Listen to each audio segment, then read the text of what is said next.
Hilangnya penumpang di KM Sabuk Nusantara 87, Nakhoda menyebut kami terbuka untuk pemeriksaan. Hilangnya pria berusia 59 tahun di atas kapal KM Sabuk Nusantara 87 menjadi perhatian publik. Insiden ini mengundang simpati sekaligus dorongan kuat dari berbagai pihak agar proses pencarian dan investigasi berjalan secara transparan dan tuntas. Pelipus Taurwewar, 59 tahun, dinyatakan hilang saat dalam perjalanan dari Leti menuju kota Ambon bersama anaknya Anita Taurwewar, 18 tahun. Laporan pertama datang dari putrinya Anita yang melaporkan ke anjungan kapal setelah kehilangan jejak ayahnya. Meskipun pengumuman melalui pengeras suara di atas kapal telah dilakukan sebanyak 3 kali oleh kru kapal, namun korban tak kunjung ditemui.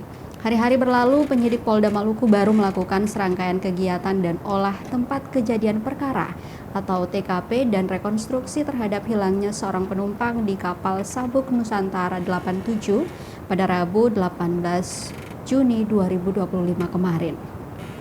Menanggapi kasus ini, Kapten Petrus Parapaga, Nakhoda KM Sabuk Nusantara 87 menegaskan komitmen pihak kapal untuk mendukung proses penyelidikan dengan harapan agar kasus ini segera menemui titik terang sebab hilangnya pria parubaya itu. Kasus ini pihak keluarga telah menyuarakan kekhawatiran mereka dan mendesak agar penyelidikan berjalan menyeluruh. Ada dugaan kejanggalan yang membuat keluarga Pelipus berharap ada titik terang atas nasib orang tercinta mereka. Di tengah duka dan ketidakpastian, semangat keterbukaan dari pihak kapal dan kerja kepolisian menjadi harapan bagi keluarga dan masyarakat agar peristiwa ini dapat terjawab dan mengantisipasi tidak terjadi hal serupa di kemudian hari.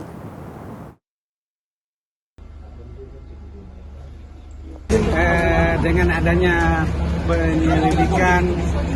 penyelesaian masalah ini, kami dari pihak kapal memberikan seluas-luasnya, sebebas-bebasnya kepada pihak manapun untuk melakukan pemeriksaan atau pencarian. Kami sudah melakukan itu.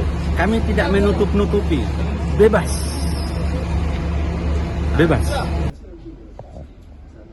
Download Tribun X sekarang, menghadirkan lokal menjadi Indonesia.